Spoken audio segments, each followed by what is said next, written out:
The moment my daughter raised her hand at her own wedding, I realized I had never really known the woman I raised. Even now, months later, I can still hear the sound that followed. Not the sharp gasp from 250 stunned guests packed inside the Crystal Hall at Vineyard Crest Resort in Napa Valley. Not the nervous clink of silverware as people froze mid-bite.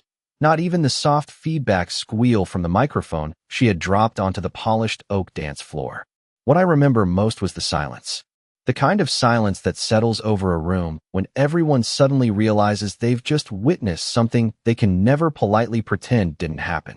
It was a beautiful May afternoon in California, 74 degrees, with a breeze just cool enough to keep the champagne chilled and the roses fresh. The kind of day brides spend years imagining. The kind of day mothers tell themselves will make every sacrifice worth it. I had arrived 2 hours early, dressed in a powder blue silk gown I'd bought specifically because Vanessa once told me it made my eyes look younger. At 67, I knew better than to chase compliments. But when your only daughter asks you to look your best for the most important day of her life, you listen. I had my hair professionally pinned, my pearl earrings polished, and the silver bracelet my late husband gave me on our 20th anniversary wrapped carefully around my wrist. I wanted to look dignified, presentable, proud. Because despite everything that had happened between Vanessa and me over the past year, despite the distance, the clipped phone calls, the strange evasiveness whenever I asked simple questions about the wedding planning, I still believed this day might heal something between us. Mothers can be foolish that way. We mistake hope for evidence. The ceremony space was breathtaking. White drapery hung from exposed cedar beams. Crystal chandeliers caught the late afternoon light and scattered it across tables set with ivory linen and gold-rimmed china. Outside, acres of vineyard rolled toward the horizon like green velvet beneath the California sun. It was the sort of wedding featured in glossy magazines. The kind with handwritten escort cards, imported peonies, and enough candles to illuminate a football field. Every detail whispered money. More money than I knew Vanessa and Daniel could reasonably afford, though every time I asked, she smiled and said, "Don't worry, Mom. Everything's handled. I should have pushed harder. I should have trusted the unease that had been sitting heavy in my chest for weeks." But that's the thing about denial. It rarely feels like weakness in the moment. It feels like love. I was seated at the head family table near the dance floor, close enough to see the subtle tension in Daniel's jaw as guests mingled before dinner service. He was a handsome man in that polished East Coast way. Tailored tuxedo, careful posture, the kind of smile that looked practiced in mirrors. 35, successful in commercial real estate, charming enough to put strangers instantly at ease. I'd liked him at first. Maybe not loved him for my daughter, but approved of him. That had changed slowly over the previous 6 months as his conversations with me grew shorter, his eyes more guarded, his warmth replaced by the cool civility people reserve for distant colleagues. Across the ballroom, Vanessa floated through clusters of guests in a custom Vera Wang gown that reportedly cost more than my first car. She looked radiant, almost impossibly so, with her blonde hair swept into a sleek low chignon and diamonds glinting at her throat. To everyone watching, she was the picture of bridal grace. They didn't see the tension in her shoulders or the way her smile tightened whenever her gaze landed on me. At exactly 5:17 p.m., 13 minutes before the ceremony was scheduled to begin, she appeared at my table and said, "Mom, can I speak to you privately?" Her tone was light enough that no one nearby seemed to notice the edge beneath it. But I heard it. Mothers always do. She led me down a side corridor just off the ballroom, past the catering entrance, and into a smaller preparation suite lined with mirrors framed by soft vanity bulbs. The room smelled faintly of hairspray and gardenias. For a moment, standing there with my daughter in her wedding dress, I thought perhaps she was nervous. Maybe she wanted reassurance. Maybe she needed the kind of quiet comfort only a mother can give. Instead, she closed the door, reached into a cream leather portfolio on the vanity, and placed a set of papers in front of me. "I need you to sign these before the ceremony," she said. Her voice was calm, but rehearsed. "What is this?" I asked. "Just a formality involving the Whitmore house." The Whitmore house. The property my husband, Charles, and I had spent 32 years paying off. The home where Vanessa learned to walk, where she blew out birthday candles, where we buried our golden retriever beneath the maple tree in the backyard. The home Charles had specifically protected in his estate planning before he passed. I flipped through the pages. Legal language, transfer clauses, authorization provisions. And then I saw it. A release of claim that would effectively surrender my rights and allow immediate liquidation of the property. I looked up at her, certain there had to be some misunderstanding. Vanessa, what is this? Her expression hardened. It's what needs to happen. Why would I sign this? She crossed her arms. Because if you love me, you'll stop making everything difficult. The words landed harder than I expected. This house isn't a bargaining chip, I said quietly. Your father protected it for a reason. At the mention of Charles, something flickered across her face. Annoyance, maybe even anger. Dad is gone, Mom. You need to stop hiding behind his decisions. I stared at her, searching for some trace of the little girl who used to crawl into my lap during thunderstorms. No, I said. Just one word. Calm. Final. For a moment, neither of us moved. Then she gave a sharp, humorless laugh. You're really doing this today? I'm not doing anything, I replied. I'm refusing to sign away what your father intended to preserve. Her jaw tightened. Fine. She gathered the papers, smoothed them back into the portfolio, and looked at me with a coolness I'd never seen before. Then don't be surprised by what happens next. She walked out without another word, leaving the faint scent of her perfume hanging in the room like a warning. I should have followed her. I should have left the venue entirely. But I didn't. Because even then, even after everything, I couldn't imagine what my own daughter was truly capable of doing in front of 250 witnesses. When I returned to the ballroom, the music had started again, soft instrumental strings drifting through the air as though nothing had happened in that side room. Guests were taking their seats. Waitstaff moved with polished efficiency between the tables, and the enormous floral arch at the front of the ceremony space glowed beneath hundreds of tiny suspended lights. Everything looked exactly as it had 20 minutes earlier. Elegant, controlled, perfect. But something had shifted, and I felt it the same way sailors must sense a storm before the sky darkens. I resumed my seat at the family table and folded my hands carefully in my lap, trying to still the slight tremor in my fingers. Across the room, Vanessa was smiling again. She was greeting guests, touching arms, laughing at something one of Daniel's college friends said. To anyone watching, she looked radiant and completely at ease. If her encounter with me had unsettled her at all, she gave no sign of it. That frightened me more than anger would have. Anger is messy, predictable. It reveals itself. Calm calculation is something else entirely. Daniel approached my table a few minutes later, adjusting his cufflinks with distracted precision. Everything all right? He asked. There was politeness in his voice, but also something tentative, as though he already suspected the answer. I studied him for a moment, wondering how much he knew. That depends, I said carefully. Did Vanessa mention needing me to sign legal documents before her wedding? His expression changed almost imperceptibly. The muscles around his mouth tightened. She said there was some estate paperwork that needed final acknowledgement. Did she tell you what it was? He hesitated. No, that single word told me everything. If he had known, he would have had an explanation prepared. Instead, he looked genuinely caught off guard. Before I could say anything else, Vanessa appeared at his side, slipping her arm through his with practiced ease. There you are, she said brightly, her smile fixed squarely on him. The planner needs us near the terrace for the procession lineup. Then she looked at me, and for half a second the warmth disappeared from her eyes. It was gone so quickly I might have imagined it, except I knew better. Mom, she said sweetly enough for anyone nearby to hear. Thank you for being here. It means everything. The words sounded perfect. Her tone was flawless. But beneath it was a warning as sharp as broken glass. Daniel gave me a small nod before she guided him away. I watched them cross the ballroom together, and for the first time I allowed myself to consider a possibility I had spent years avoiding. Perhaps this was not stress. Perhaps this was not wedding pressure or financial anxiety or temporary emotional strain. Perhaps my daughter had become someone I no longer recognized.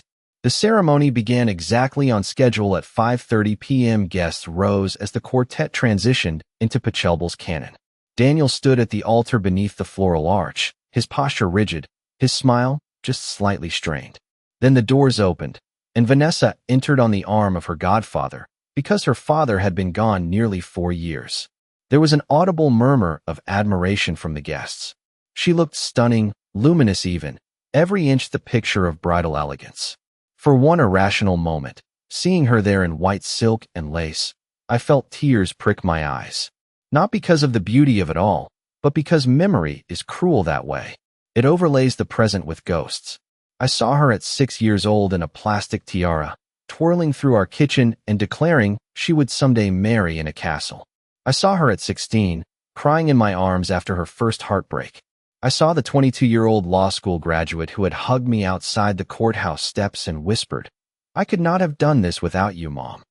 Those versions of my daughter felt more real than the woman gliding toward the altar now. The officiant began. Vows were exchanged. Rings were placed. Guests applauded as they were pronounced husband and wife. Cameras flashed. Somewhere to my left, someone dabbed at happy tears. It was everything a wedding should have been. Yet throughout the entire ceremony, I noticed Vanessa glance toward me again and again. Not lovingly, not nervously, assessing, measuring, waiting. By the time cocktail hour ended and guests transitioned into the grand reception ballroom, my unease had hardened into certainty. Whatever she meant by, "Do not be surprised by what happens next," she intended to follow through. Dinner was served shortly after 7. Plates of filet mignon and sea bass circulated. Champagne flowed. The room buzzed with conversation and laughter. Toasts began. Daniel's best man delivered a polished speech about loyalty and friendship. Vanessa's maid of honor shared a story from college that drew warm laughter from the room. Then Vanessa rose from her seat and reached for the microphone. The ballroom quieted instantly. She stood at the center of the dance floor beneath the crystal chandelier, smiling with effortless poise. "Before we cut the cake," she said, her voice carrying smoothly through the speakers, "there is one more person I want to recognize tonight." Her gaze landed directly on me.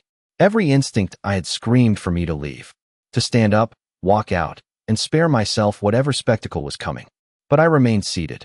Pride can be just as dangerous as denial. "My mother, Eleanor Whitmore," she continued. A polite ripple of applause moved through the room. "She taught me many things growing up. Strength, discipline, resilience." She paused, and I heard the subtle shift in her tone before anyone else did. "And unfortunately, she also taught me what manipulation looks like." The applause stopped. Several guests exchanged confused glances. Daniel's head turned sharply toward her. My stomach dropped. Vanessa took a measured breath, the picture of composed sincerity. I had hoped today would be free from conflict. I truly did. But some people cannot stand not being the center of attention, even on their daughter's wedding day. A low murmur spread across the ballroom. I felt every eye in the room begin to shift toward me. "Just 30 minutes before this ceremony," she said, her voice trembling. Just enough to sound wounded. "My mother threatened to withdraw financial support for this wedding unless I agreed to her demands regarding family property." For a moment, I could not process what I was hearing. It was so brazen, so completely inverted from the truth, that my mind struggled to catch up. Around me, faces changed. Curiosity gave way to discomfort. Judgment. Daniel stared at me with open disbelief. "Vanessa," I said quietly, rising from my chair.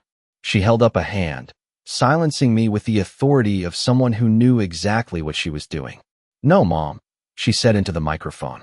"You have had years to control this family. Tonight is not about you." The accusation hung in the air like smoke after a fire, thick and suffocating, impossible to ignore. For a few endless seconds, no one moved. No one spoke.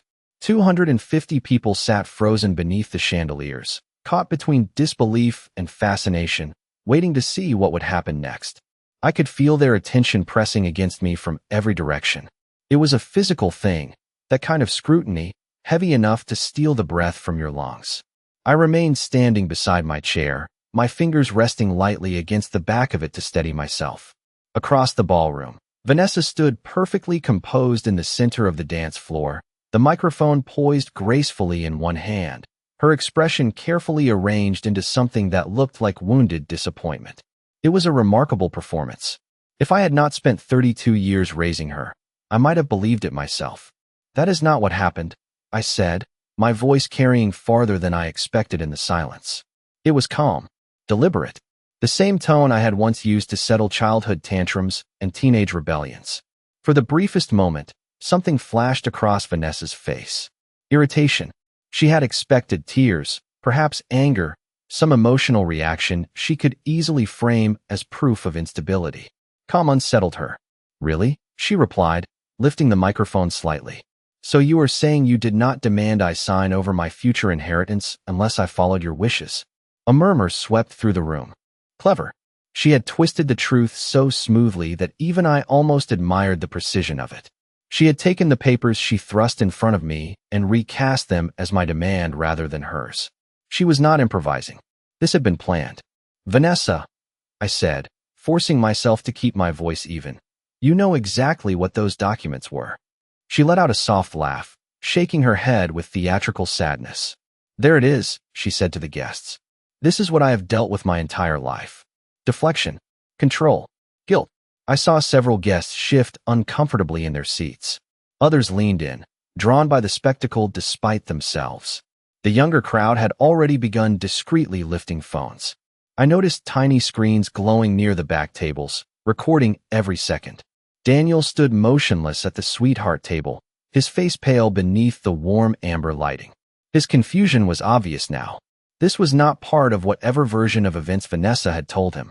He kept glancing between us, searching for clarity and finding none. I did not want to do this publicly.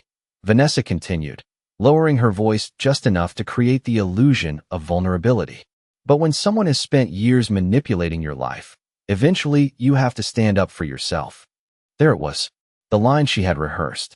The one designed to cast her not as aggressor, but survivor. A low wave of sympathetic murmurs spread through portions of the room. Human beings are wired to respond to apparent pain, especially when packaged attractively. I looked around and realized, with a strange detached clarity, that perception had already shifted.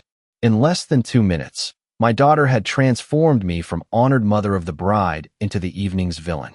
I could have argued.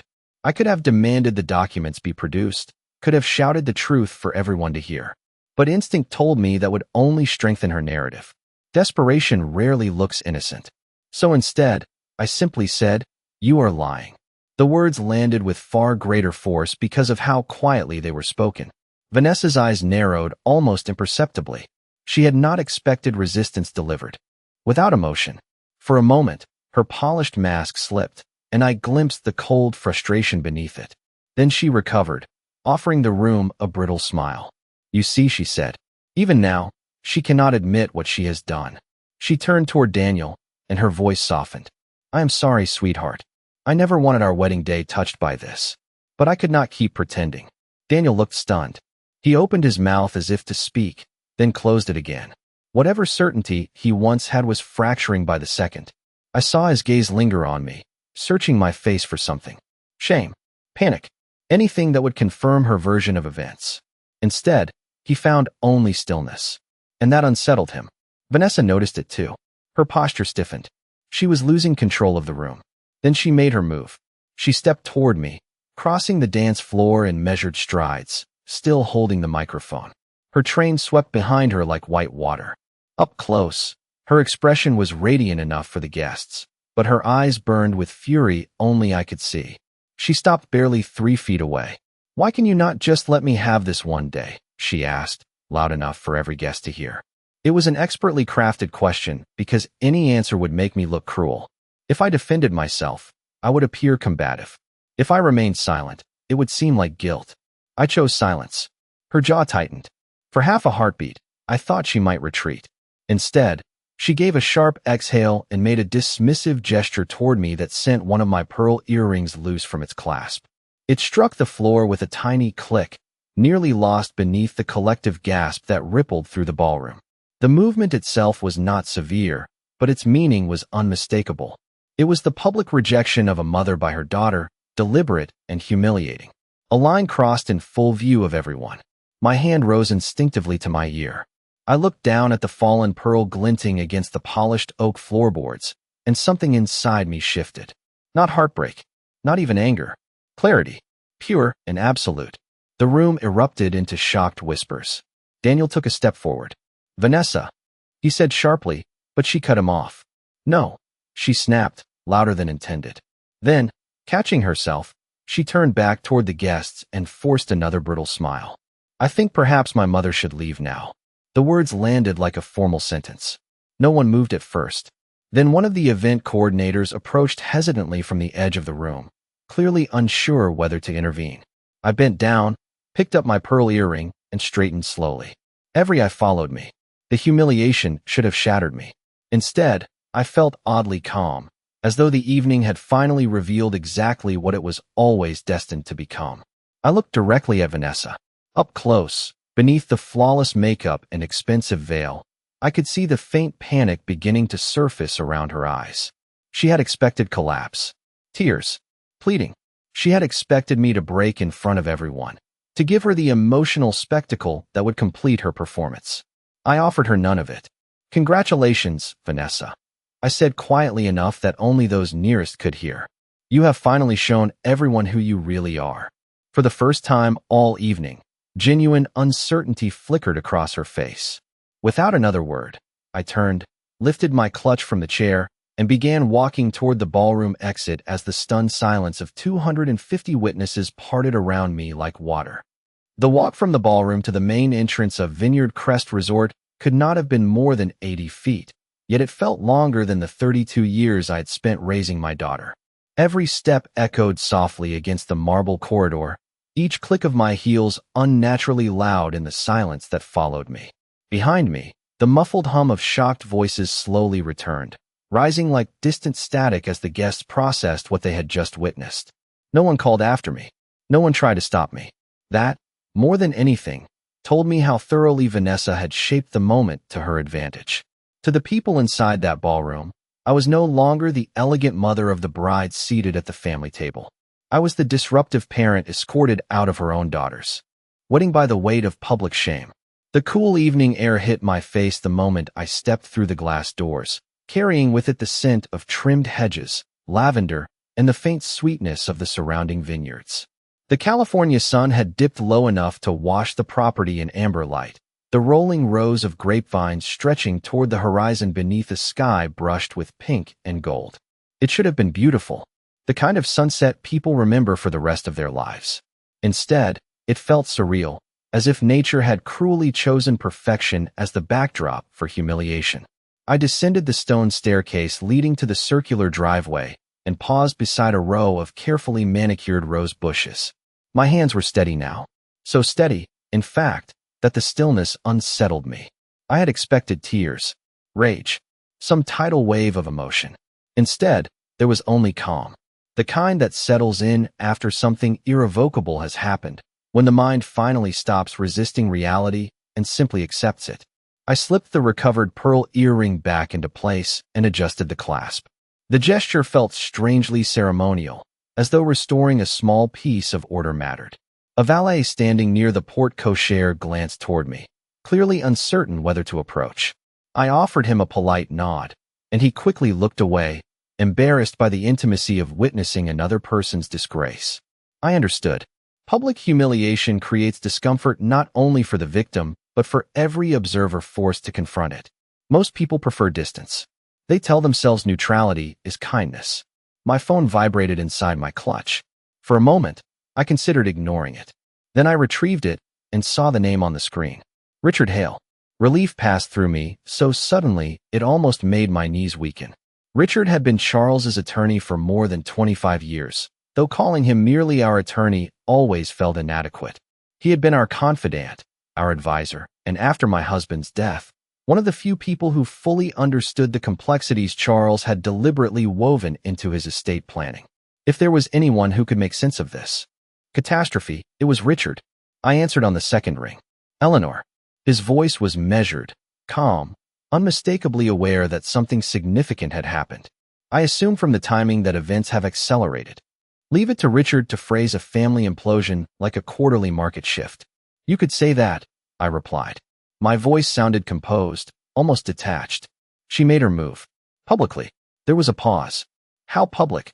250 guests, crystal chandeliers, and enough smartphone cameras to stock a media archive. Another pause, shorter this time. Then his tone sharpened. "And the documents?" "Unsigned." "Good." The single word carried unmistakable approval. I closed my eyes briefly and leaned against the cool stone column beside the entrance. "Richard," I said quietly, I need you to tell me I am not overreacting." His response came without hesitation. Attorneys seemed capable of maintaining. Yet the moment his eyes met mine, I saw the flicker of concern he could not entirely conceal. "You look remarkably composed for someone who was just publicly exiled from a wedding reception," he observed as he approached. "I am either handling this exceptionally well or in shock. Knowing you, likely both." He opened the passenger door for me. Once inside, the familiar scent of leather and cedar settled around us. It felt strangely comforting, a small island of order amid chaos. Richard circled back to the driver's seat and pulled away from the entrance without hurry. Through the rear window, I could still see the grand facade of Vineyard Crest glowing beneath rows of string lights, beautiful and indifferent. "Tell me exactly what happened," he said. I recounted everything. The private room, the documents, Vanessa's accusation, her performance before the guests, the gesture that had sent my earring to the floor. Richard listened without interruption, his hands steady on the wheel as we wound slowly down the long vineyard driveway. When I finished, he was silent for several moments. "She crossed a line tonight," he said at last. "Not merely emotionally. Legally." I turned to him sharply. "Explain." He glanced at me briefly before returning his eyes to the road. "The trust your husband established contains a conduct clause tied to intentional coercion involving estate assets." Charles was very specific. My pulse quickened. I had known there were protective measures. I had not known their full extent. Richard's voice remained even, almost clinical.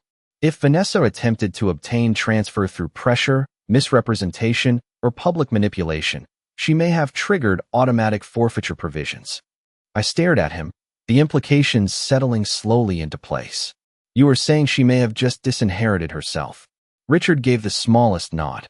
"I am saying your daughter may have destroyed everything she was trying to secure."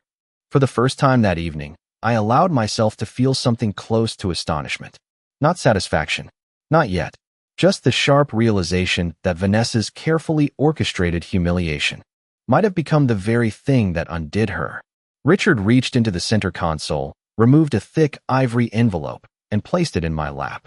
My name was written across the front in Charles's unmistakable handwriting. The sight of it sent a chill through me. "What is this?" I whispered. "Your husband instructed me to deliver it only if Vanessa ever forced this issue into public view," Richard said. "Eleanor, I think tonight qualifies." For several seconds, I could only stare at the envelope resting in my lap. "Are reading this? Then our daughter has made a choice I prayed she never would." The words blurred for a moment as tears finally threatened. I blinked them back and continued reading silently while the city lights of Napa began appearing in the distance. Charles's tone was unmistakably his. Direct, measured, compassionate, even in disappointment. He explained that 6 months before his death, he had discovered Vanessa had quietly attempted to persuade him to transfer sole ownership of the Whitmore property into her name under the argument that it would simplify estate taxation. He had immediately recognized the request for what it was. Not practical concern, but opportunism. When he gently refused, she had become unusually insistent. More troubling still, he later learned through one of his financial advisors that she had already discussed using the property as collateral for speculative investment ventures connected to one of Daniel's development projects. I lowered the letter slowly, my pulse pounding in my ears. "She asked him?" My voice sounded small, almost childlike in its disbelief. Richard nodded grimly. "Twice. Charles did not tell you because he hoped it was immaturity, not intent." I looked back down at the page. The next lines hit harder than the first. "If Vanessa ever attempts to obtain this property through coercion, manipulation, or public pressure against you, then she has confirmed what I feared. That ambition has eclipsed judgment. In that event, all inheritance rights tied to the Whitmore estate are to be immediately revoked and redirected according to the contingency provisions attached." My breath caught. There it was in clear legal language. Final. Unmistakable. The notarized document behind the letter formalized it in dense, precise terms. The trust contained a trigger clause. Any proven attempt by Vanessa to force transfer of the family home through deceptive or coercive means would automatically terminate her claim not only to the property, but to every remaining estate asset still held in trust. That included the investment portfolio, the deferred annuities, and the private lake house in Vermont. Combined value, just over $11 million. Dollars. She had no idea. I whispered. No, Richard replied.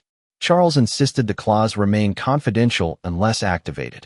I stared out the windshield as the realization settled over me with almost frightening clarity.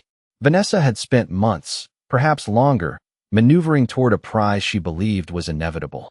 Tonight, in one spectacularly reckless display, she may have erased it all. Yet instead of satisfaction, what I felt first was grief. Deep, bone-level grief for the daughter I thought I knew.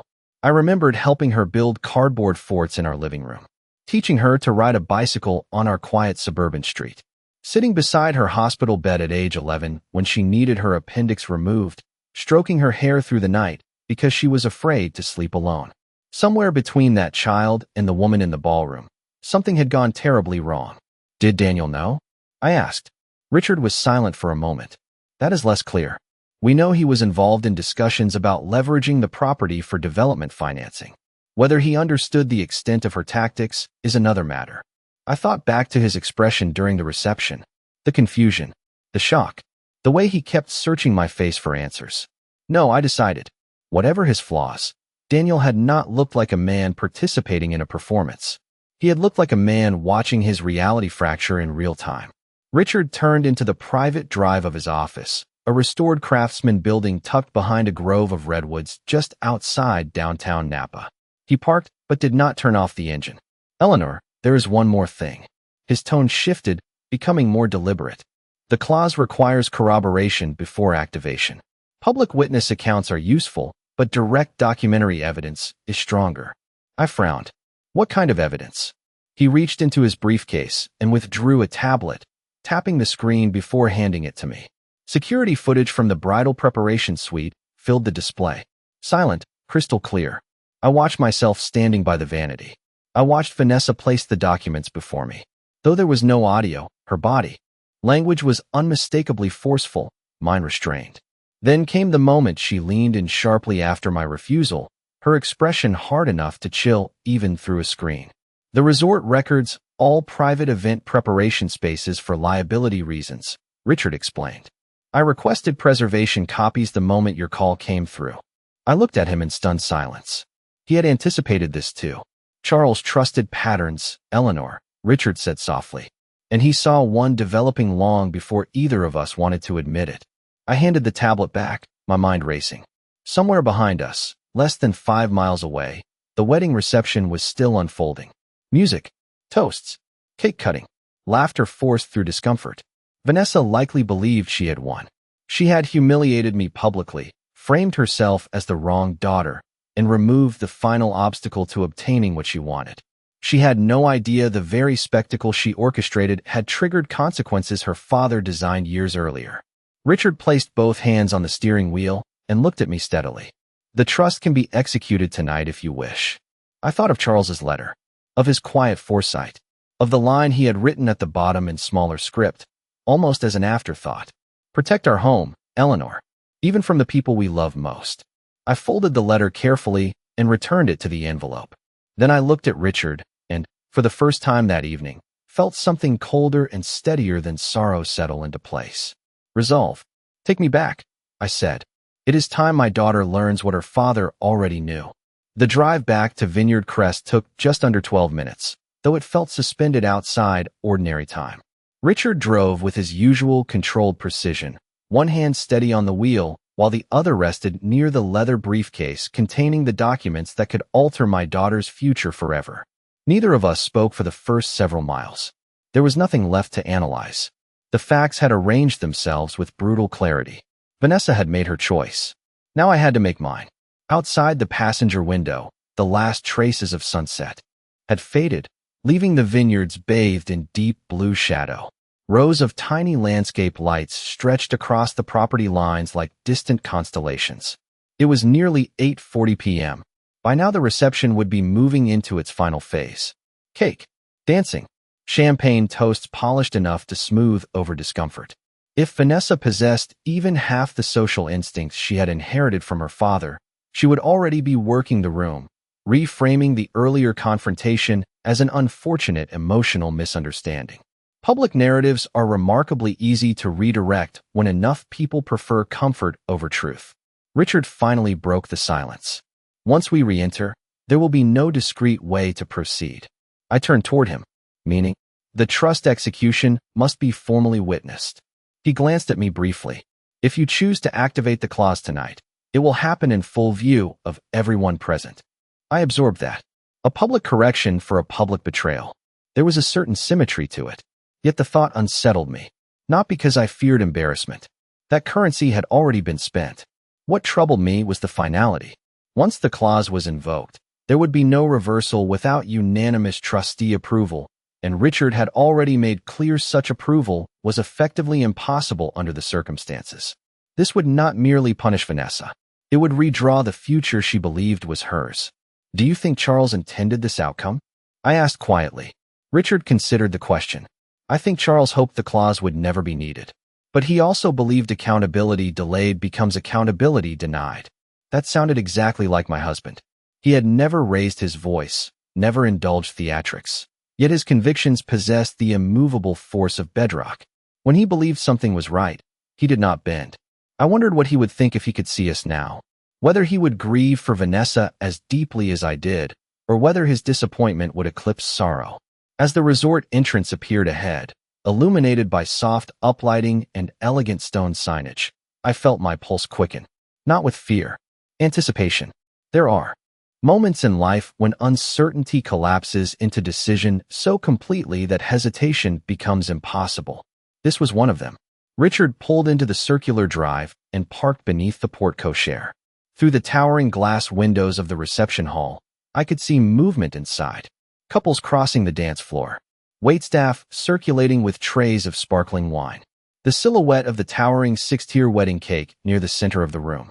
Life continuing as though nothing irreversible had already begun. Richard reached into the back seat and retrieved his briefcase. One final point, he said before stepping out. Vanessa will almost certainly attempt to challenge this emotionally. Stay factual. Do not defend yourself beyond what is necessary. The evidence will do the work.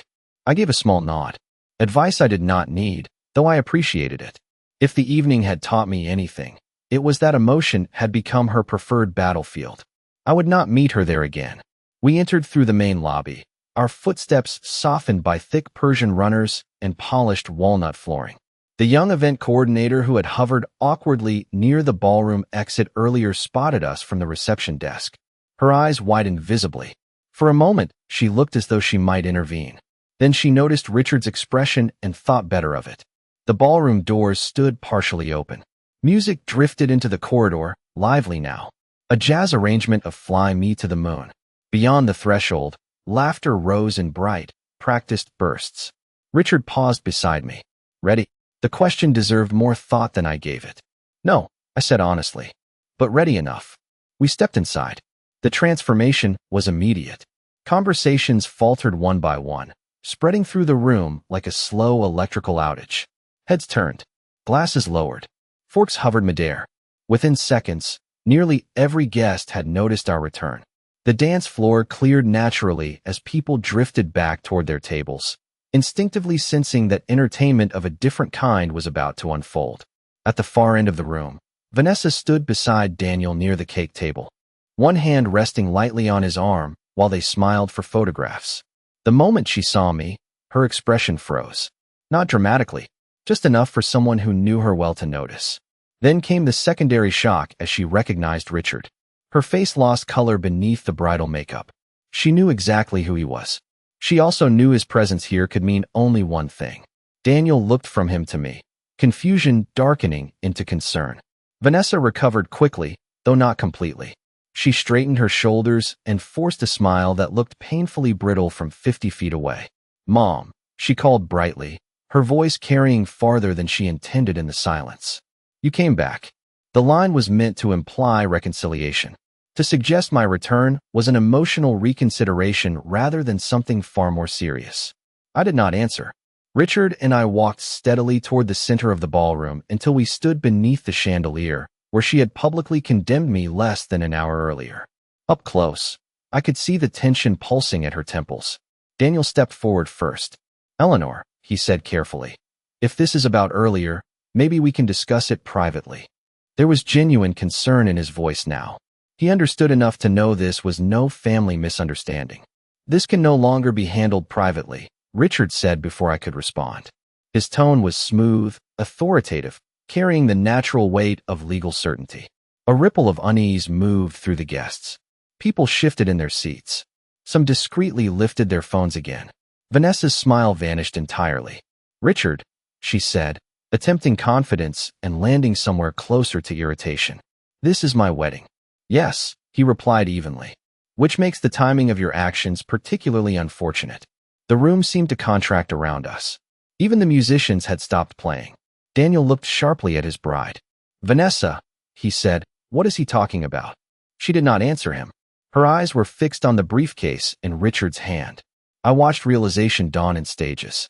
First recognition, then calculation, then fear. It was subtle, but unmistakable. For the first time all evening, my daughter understood that she no longer controlled the story. Richard set the briefcase carefully atop the cake table, its metal latches clicking open with quiet precision. The sound echoed through the silent ballroom like the opening note of a verdict. He withdrew the trust documents, Charles's letter, and the resort's security footage certification. Then he looked directly at Vanessa. "Ms. Whitmore Brooks," he said formally, "pursuant to the Charles Whitmore Family Trust, I am here to execute a contingency clause activated by your conduct this evening." And as every face in that ballroom turned toward her, I saw something I had not seen in my daughter since she was a frightened little girl caught in a lie she could no longer explain. Panic. For one suspended moment, no one in the ballroom seemed to breathe. The chandeliers overhead cast warm gold across faces frozen in confusion, curiosity, and dawning alarm. Even the photographers who had been circling the dance floor lowered their cameras, sensing that whatever was unfolding now mattered far more than another stage shot of cake cutting or champagne smiles. Vanessa stood perfectly still beside Daniel, her fingers tightening around the stem of her half-finished glass of sparkling rose.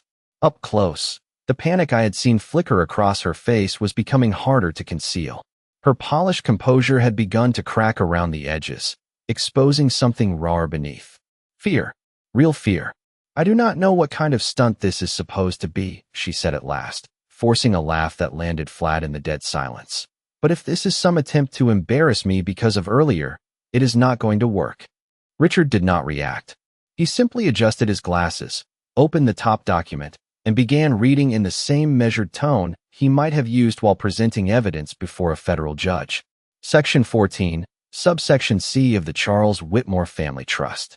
In the event that beneficiary Vanessa Whitmore, or any spouse, proxy, or associate acting on her behalf, attempts to obtain transfer, control, liquidation, or encumbrance of trust-protected property through coercion, misrepresentation, or undue public pressure against acting trustee Eleanor Whitmore, said beneficiary shall immediately forfeit all rights, claims, and contingent interests under the trust.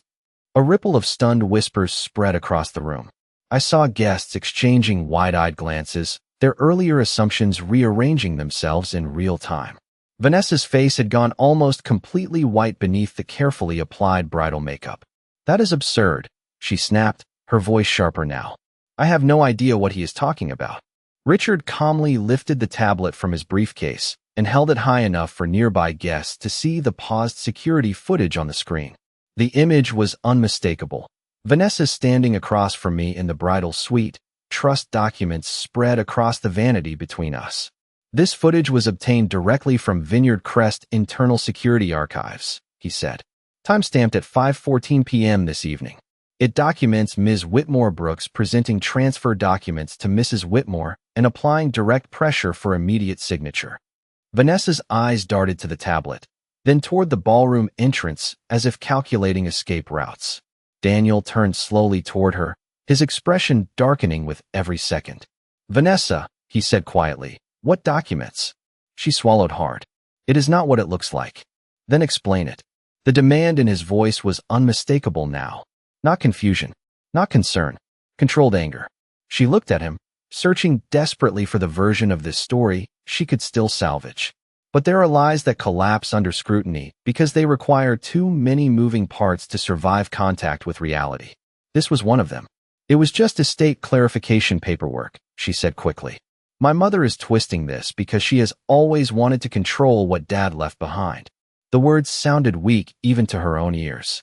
Richard reached into the briefcase again and withdrew Charles's letter. Perhaps your father can clarify. He handed the page to Daniel. Read the highlighted portion aloud. Daniel accepted it with visible hesitation. The room remained utterly still as his eyes scanned the page. I watched the exact moment understanding struck him.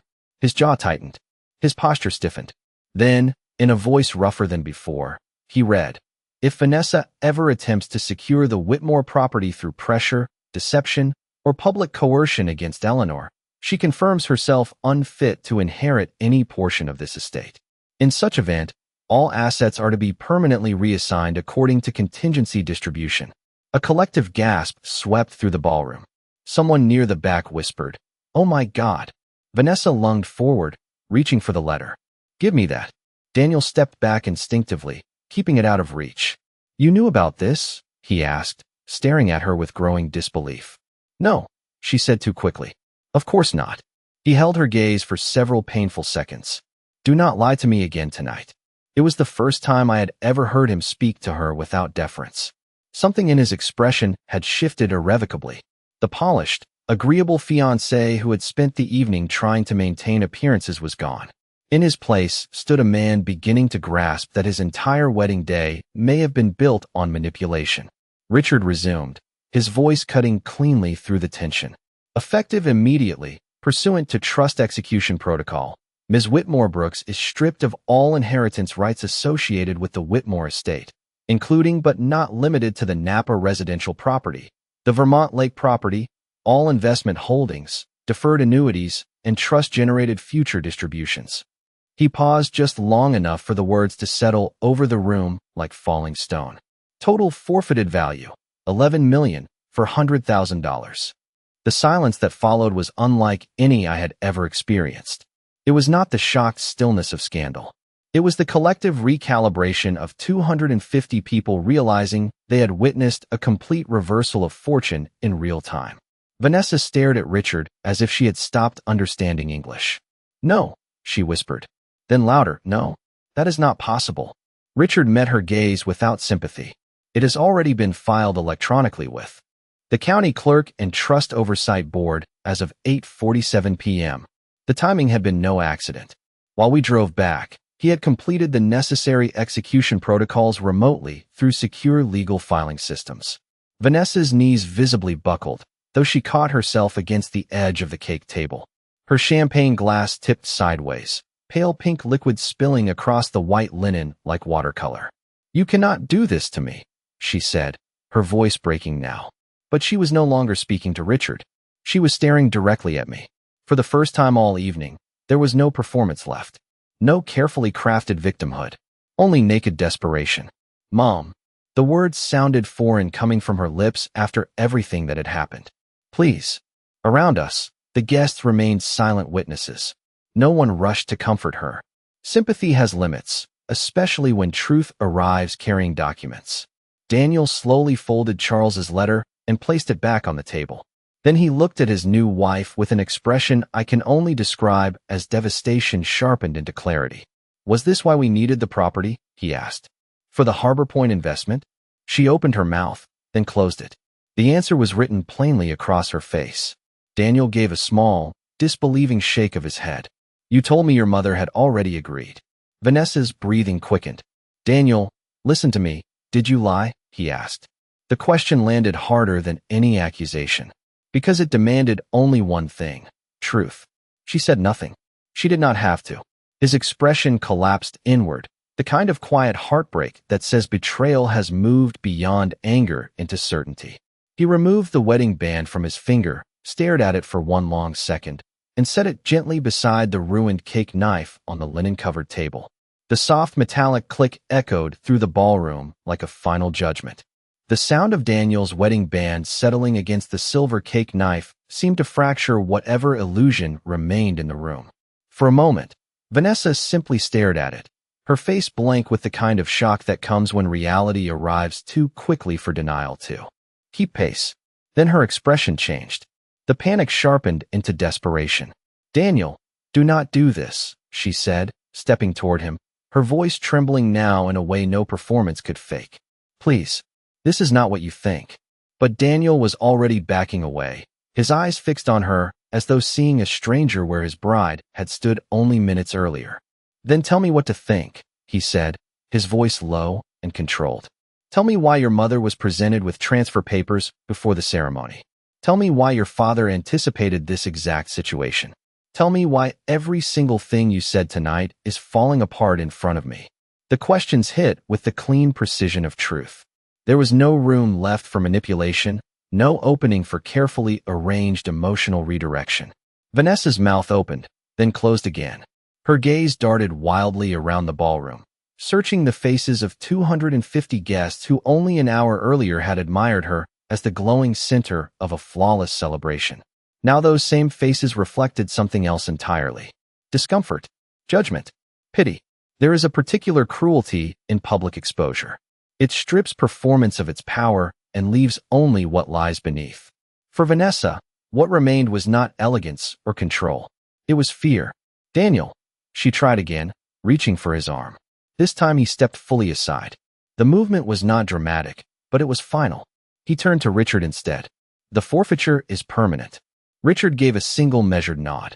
Irrevocable under trust law unless all trustees unanimously reverse execution. There are no additional trustees. Daniel let out a slow breath and looked toward me. There was grief in his expression, yes, but also something that surprised me. Respect.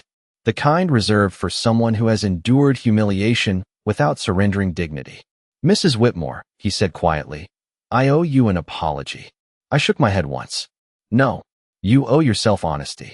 He held my gaze for a moment longer, then turned and walked toward the ballroom exit without another word. The heavy doors swung shut behind him with a muted thud. And just like that, the marriage that had begun less than 3 hours earlier effectively ended before the cake had even been served. Vanessa stood motionless for perhaps 2 seconds. Then instinct overrode pride. She gathered the front of her gown and ran after him. The room remained silent as she disappeared through the same doors, her veil trailing behind like the final thread of a collapsing illusion. No one moved. No one spoke. It was Richard who finally broke the paralysis. He closed the briefcase with calm precision and addressed the room in the same tone one might use after concluding a difficult but necessary board meeting. Ladies and gentlemen, this legal matter is concluded.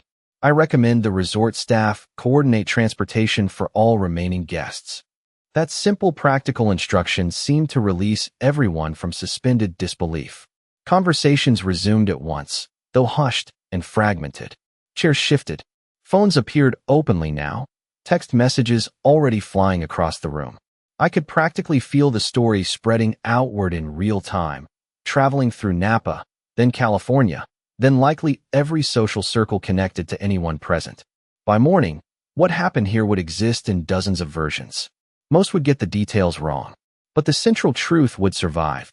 Vanessa Whitmore Brooks had gambled publicly and lost spectacularly. Richard turned to me. Would you like to leave? It was a reasonable question. Yet as I looked around the ballroom where my daughter had tried to reduce me to a villain before 250 witnesses, I realized I was not ready to walk away just yet. Not yet, I said. There is one thing left to finish. I moved toward the sweetheart table where Charles's letter still rested beside the abandoned ring. Carefully, I picked up the folded page and slipped it back into the envelope. Then I noticed something tucked beneath the floral centerpiece. A small ivory card in Vanessa's handwriting. Curious, I pulled it free. It was the private speech she had planned to deliver later during the reception. My eyes scanned the opening lines. To my husband Daniel, thank you for believing in the future we are building together. Soon Harbor Point will be ours, and with the Whitmore property finally liquidated, everything we dreamed of will begin. I stopped reading. There it was in black ink. Confirmation beyond any legal necessity. The family home had never been sentimental collateral. It had been capital. Fuel for an ambitious waterfront development project she had hidden behind bridal lace and manufactured tears. I handed the card to Richard without comment. He read enough to understand and slipped it into the briefcase. Useful, was all he said. Just then, the ballroom doors burst open again. Vanessa stumbled back inside, breathing hard, mascara beginning to streak despite every effort to maintain composure. She spotted me instantly and crossed the room with hurried, uneven steps. Gone was the poised bride. In her place was the frightened little girl I had once watched unravel after being caught sneaking cookies before dinner. Only now the stakes were infinitely higher. She stopped a few feet from me, chest rising and falling rapidly. "He left," she said, as though I somehow did not already know. I said nothing. Her eyes filled, genuine tears spilling now. "Mom, please. You have to fix this." There it was. Not "I am sorry." Not "I was wrong." Fix this. As though the evening had merely gone off schedule and required maternal correction. "Daniel will come back if you tell him this was all a misunderstanding." I held her gaze. Was it? Her face crumpled. "Please." She took another step closer. "I know I messed up. I know I went too far. But I panicked. We needed the Harbor Point investment to close. If we missed this window, everything would collapse. Daniel has put months into it. I thought if I could just secure the property first, then later I could explain." She stopped, realizing too late that she had confessed exactly what she should not. The silence between us stretched. Finally, she whispered the words she should have begun with. "I am sorry." I believed she meant them. But regret born from consequence is not the same as remorse born from conscience. There is a difference every mother eventually learns, though often too late. I looked at the daughter I had loved fiercely enough to excuse warning signs for years, and I understood with painful clarity that this was not a single terrible decision. It was the inevitable result of choices made repeatedly, each one easier than the last, because no one had ever forced her to face the cost. Until now. "Vanessa," I said quietly, "some things cannot be repaired by apology alone." Her breath caught, and for the first time all evening, I saw a true understanding begin to dawn behind her tears. Not just that she had lost money, not just that Daniel was gone, but that she had crossed a line no performance, no manipulation, no desperate plea could erase. For a long moment, neither of us moved. Around us, the ballroom was slowly dissolving into aftermath. Guests gathered their coats in uneasy silence. Servers quietly cleared untouched dessert plates.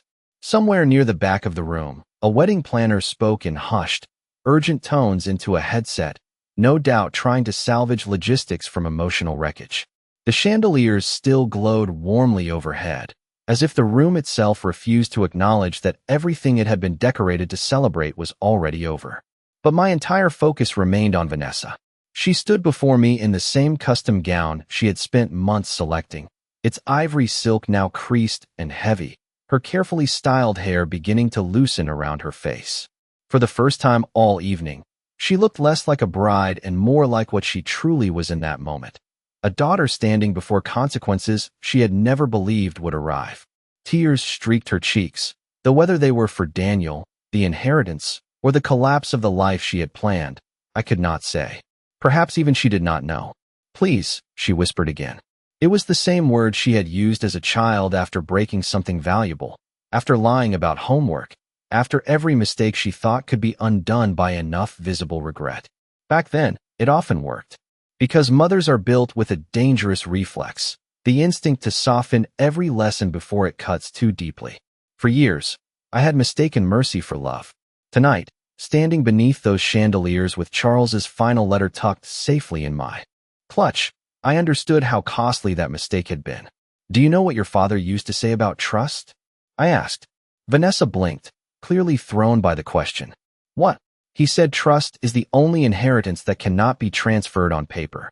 It is either earned repeatedly or lost completely." Her lower lip trembled. "Mom, please do not do this." I almost smiled at the irony of those words. She still believed this was something I was doing to her, rather than something she had set in motion herself. "I am not doing anything, Vanessa," I said gently. "I am simply refusing to undo what your choices created." The truth of that seemed to land harder than anger ever could have. Her shoulders sagged. For a moment, she looked so much like the little girl who once crawled into my lap after losing her first spelling bee that grief tightened painfully in my chest. Loving someone does not disappear just because they have hurt you. That is what makes betrayal so devastating. The love remains, stranded and helpless, with nowhere safe to go. She wiped at her cheeks and tried one final angle, her voice quieter now, stripped of performance. "If Dad were here, he would not want this." It was the wrong thing to say. Not because it angered me, but because it revealed how little she had understood him even at the end.